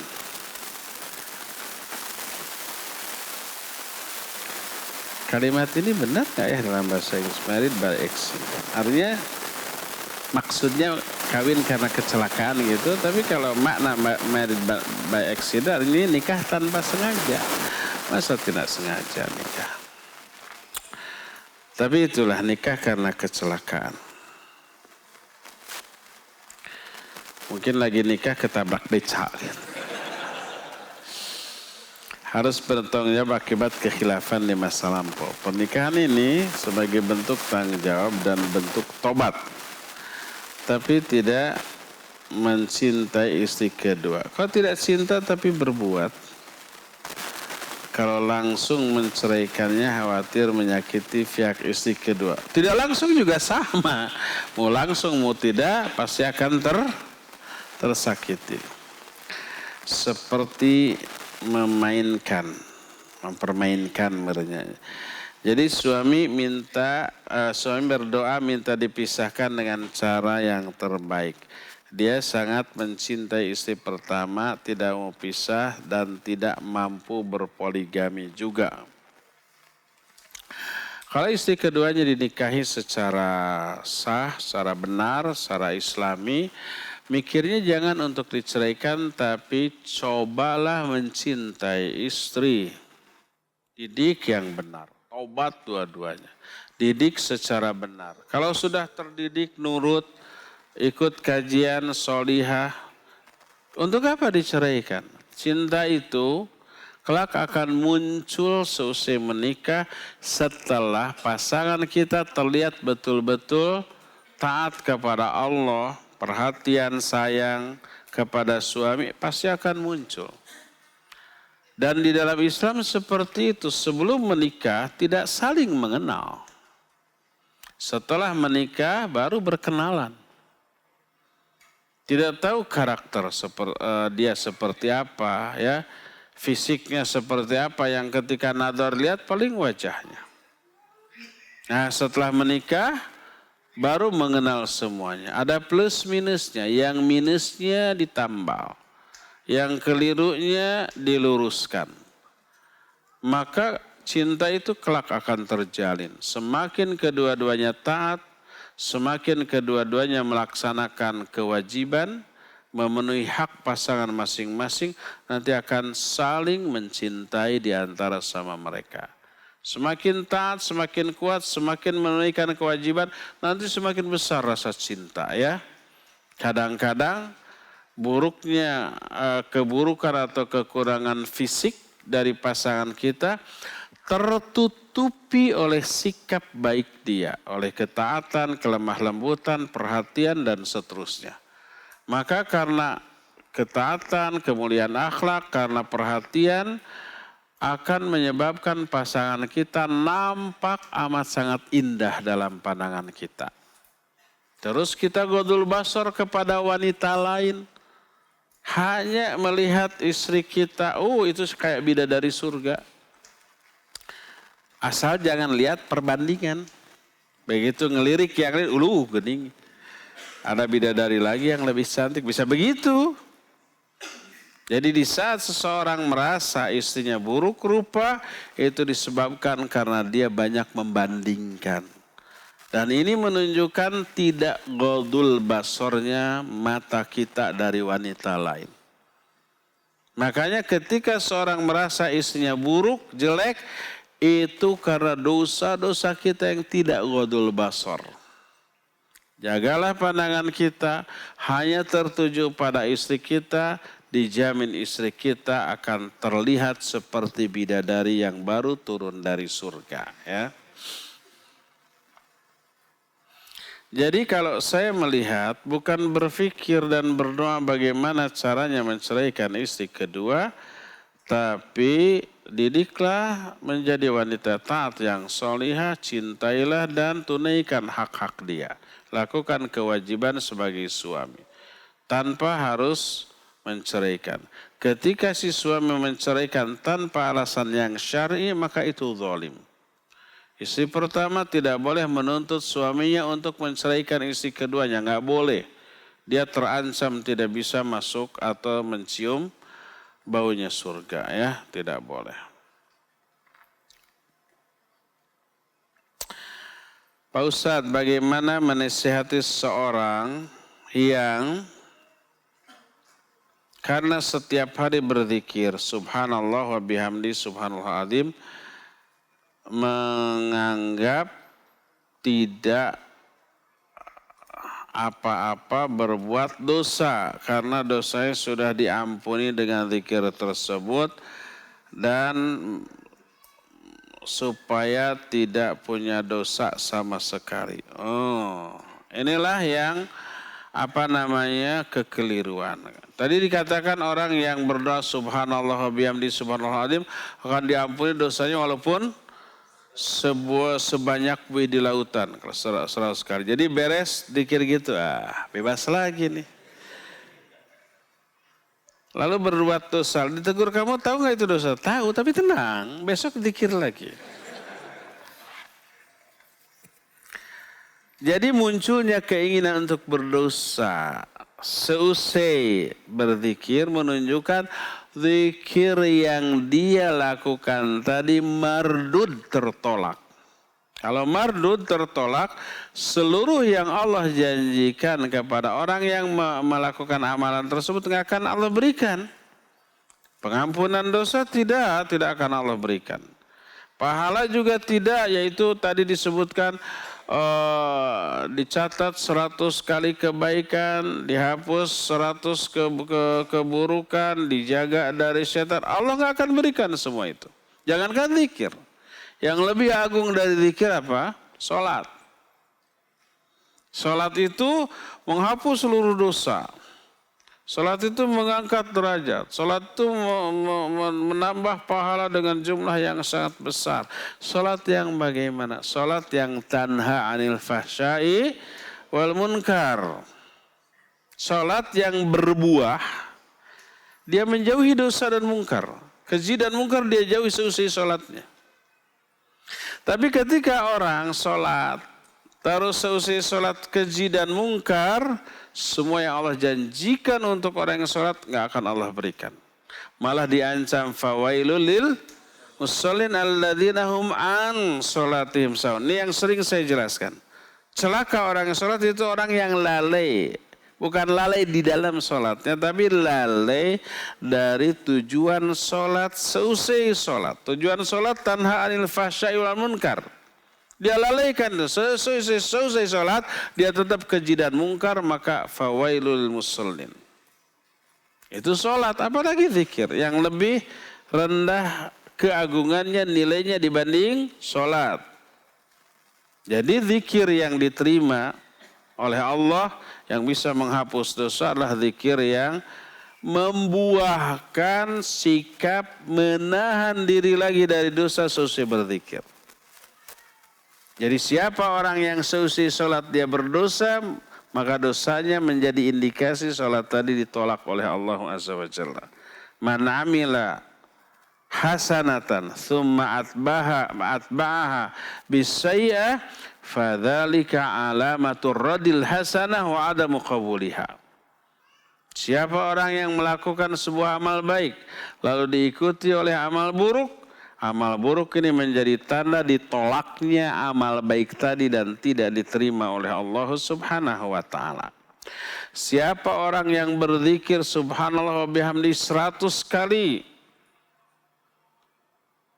terus ternyata seusai itu dia berdosa dengan anggapan, nanti juga akan dihapus lagi besok dengan zikir yang sama. Maka perbuatan dosanya itu mengindikasikan zikir tadi itu ditolak oleh Allah dan tidak diterima. Kalau ditolak maka semua yang Allah janjikan bagi orang yang berzikir tadi di-cancel, dibatalkan. Ya. Maka tidak boleh orang beranggapan seperti itu.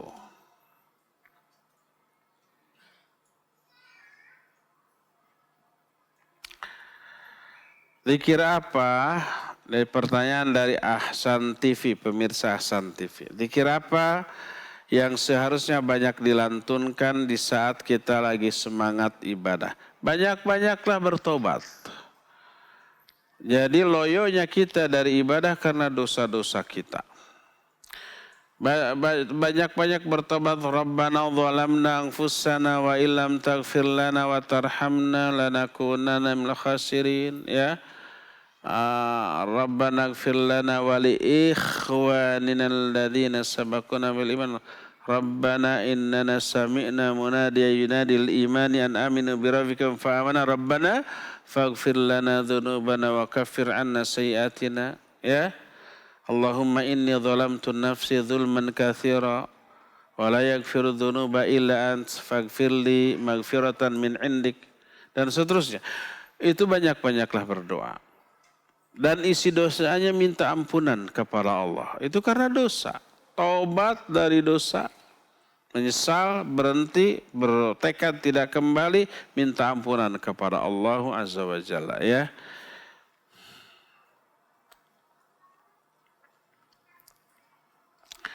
Sering kita mendengar dan membaca kalimat doa dan zikir. Misal pada judul buku, apa perbedaan keduanya? Doa dan zikir mungkin maksudnya, doa dan zikir. Doa berisi permintaan. Kalau zikir berisi sanjungan kepada Allah Azza wa Jalla dan tidak mengandung permintaan. Seperti subhanallah, alhamdulillah, Allahu akbar, la ilaha illallah. Itu zikir apa doa? Itu zikir karena berisi sanjungan. Dan itulah yang menjadi alasan dibedakannya zikir dan doa apakah harus dibaca di dalam sholat ataupun di luar sholat. Seperti umpamanya perkataan Nabi kepada Mu'adz, ya Mu'adz, aku mencintaimu karena Allah, maka fala tada'anna fi kulli duburi kulli shalah an taqul Allahumma a'inni ala dzikrika wa syukrika wa husni ibadatika. Hai Mu'adz, aku cinta kepada Allah. Aku cinta kepada kamu karena Allah. Jangan kamu tinggalkan untuk membaca di dubur setiap sholat. Di belakang setiap sholat, Allahumma inni ala zikrika wa syukrika husni ibadatik. Para ulama kemudian ikhtilaf. Apakah ini dibaca di dalam sholat sebelum salam atau setelah salam di luar sholat? Karena makna dubur adalah di belakang tapi nempel. Berarti di mana? Seusai membaca tahiyat akhir sebelum salam.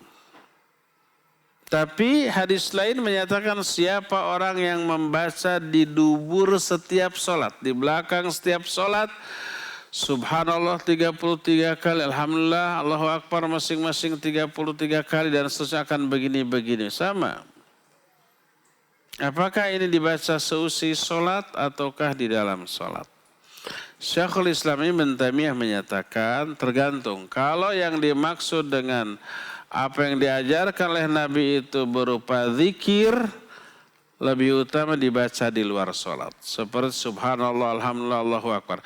Tapi kalau isinya adalah doa, lebih utama dibaca di dalam sholat sebelum salam. Seperti Allahumma a'inni ala zikrika wa syukrika husni ibadatik. Itu doa apa zikir? Doa, karena isinya apa? Permintaan. Lebih utama dibaca sebelum salam di dalam tasyahud.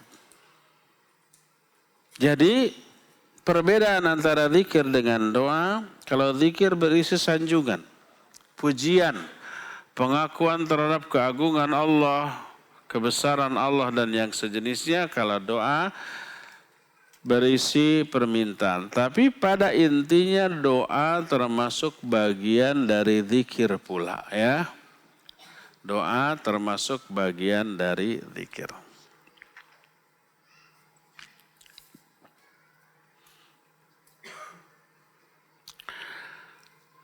Ustaz Afan, kalau pertanyaannya agak melenceng dari tema. Ana punya teman, beliau kerja di bank. Beliau sering memberikan hadiah kepada anak-anak. Bagaimana hukum pemberian dari beliau itu, Ustaz? Ya, kalau kita bisa, lebih utama, sikap yang paling utama adalah apa? Tidak memakannya. Tapi salurkan ke fakir miskin boleh. Itu yang paling utama. Tapi kalau secara teknis atau kondisi tidak memungkinkan untuk ditolak, boleh diterima. Karena apa? Karena sampainya pemberian itu kepada kita berupa apa? Hadiah. Berupa hadiah. Dan hadiah menghadiahi dihalalkan dalam Islam. Selama proses sampainya barang, baik uang, makanan atau barang lain yang sampai kepada kita melalui proses yang halal, maka statusnya halal. Sama dengan begini, si pegawai bank itu membeli barang kepada kita, kita umpamanya dagang tarasi umpamanya. Datang pegawai bank, beli tarasi, saya mau ditambul. Atau dipakai makan dipurulukan, tahu dipurulukan. Ditaburkan ke nasi, lalu digalokkan, dicampur, enak loh. Saya sering demikian dulu waktu kecil, enak. Dia beli ke kita, uangnya gaji dari bank. Uang itu haram bagi dia. Tarasi yang dia beli juga haram. Semua barang yang dibeli dari uang haram, haram bagi dia. Karena dia memperoleh itu melalui proses yang haram, yaitu kerja di lembaga ribawi. Tapi uang dia yang sampai ke kita melalui proses jual beli. Kita menjual sesuatu, dia beli, dia kasih uang. Jual beli halal apa haram? Halal. Halal lah bagi kita. Karena melalui proses yang halal secara syar'i. Tarasinya bagi dia haram.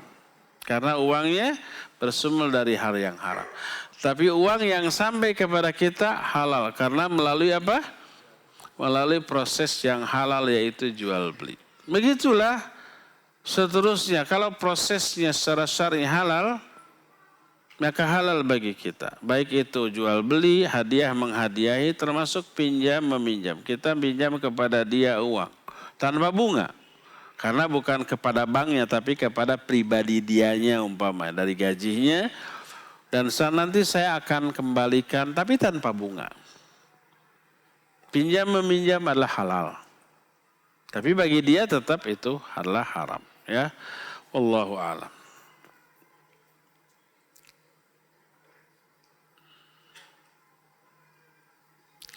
Bolehkah bikin pagar tembok sampai di atas saluran air atau got?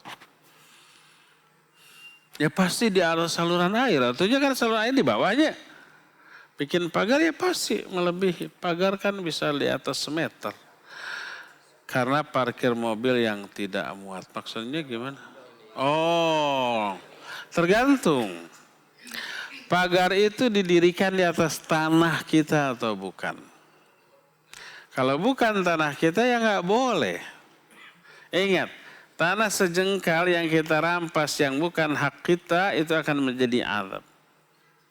Siapa orang yang mengambil tanah sejengkal saja dari yang bukan haknya, maka orang itu akan ditimbun dengan 7 lapis bumi nantinya.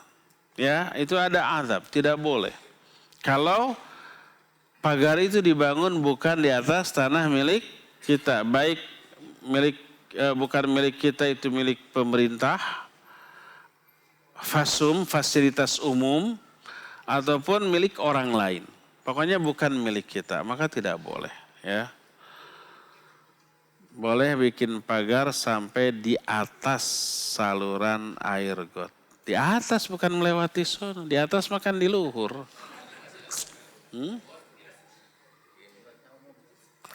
Gotnya umum. Pagarnya di atas.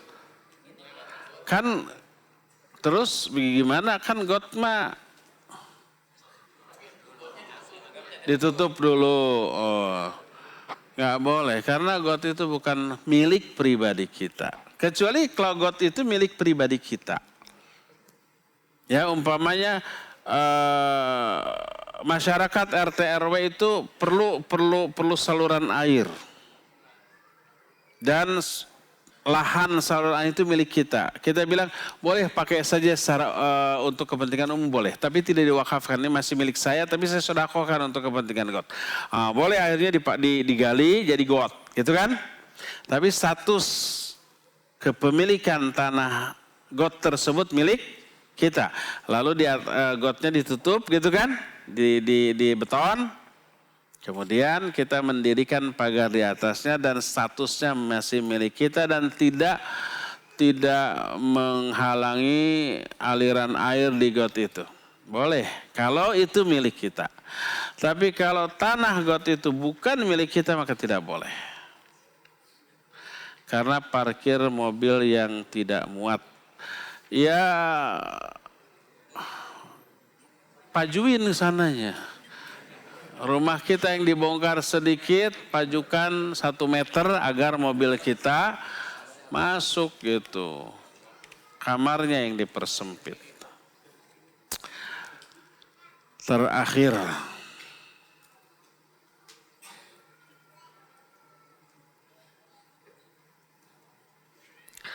Assalamualaikum. Ibu Zainab di Pamekasan. Pertanyaan dari pemirsa Ahsan TV. Assalamualaikum Ustaz. Waalaikumsalam warahmatullahi. Dari sejak lama saya hidup di lingkungan yang berbeda manhaj. Sama saya juga begitu. Semuanya begitu ya rata-rata. Setelah saya mengenal sunnah, saya ragu untuk meneruskan jadi pengganti imam di musola untuk jamaah ibu-ibu. Kalau jadi imam berarti didengar tuh, dakwahi dengan manhaj yang benar. Jika imamnya sedang berhalangan, jika imam sedang berhalangan, dia pengganti. Sebab setelah selesai sholat, saya harus berzikir bersama dan memimpin doa, dan jika saya menghindar jadi imam sholat atau sholat di rumah, lalu tetangga saya pada nunggu sholat berjamaah di musola. Apakah saya harus biarkan atau bagaimana? Mohon solusi. Ini ibu ya, bukan bapak. Taib, barakallahu fiik. Bagi wanita, sebaik-baik sholat di rumahnya. Tidak di musola, tidak di masjid, sekalipun jadi imam. Walaupun tidak terlarang sholat di masjid. La tamna'u ima Allah masajid Allah. Wa buyutuhunna khairul lahun. Jangan kalian larang para wanita untuk ke masjid Allah. Tapi rumah-rumah mereka lebih baik bagi mereka. Makna lebih baik, aktsaruha ajra. Pahalanya lebih banyak. Lebih banyak sholat di rumah bagi wanita pahalanya. Ya. Dan itu yang terbaik. Oleh karena itulah maka kalau umpamanya ibu tadi di Pamekasan tadi diminta menjadi pengganti imam untuk sholat ibu-ibu, lebih utama menolak dan tidak melakukan itu, lebih baik sholat di rumah aja sendirian. Para istri Nabi tidak pernah menjadi imam sholat bagi wanita-wanita lain secara rutin. Ada Ummu Salamah pernah mengimami para wanita, ya.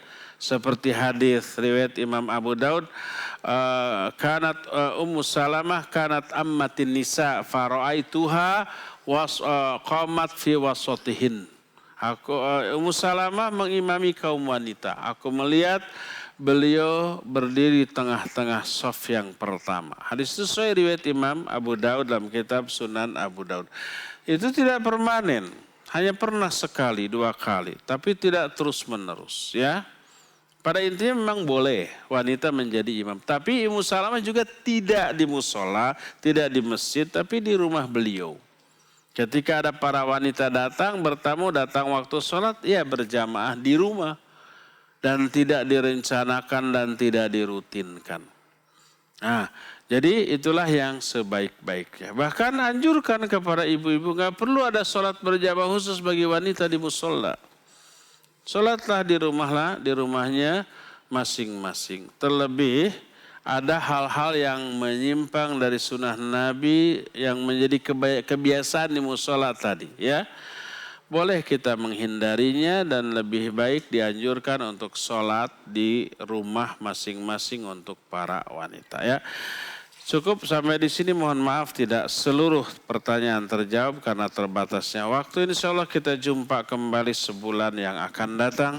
Subhanakallahumma bihamdik asyhadu an la ilaha illa anta astaghfiruka wa atubu ilaik. Walhamdulillahirabbil alamin. Wassalamualaikum warahmatullahi wabarakatuh.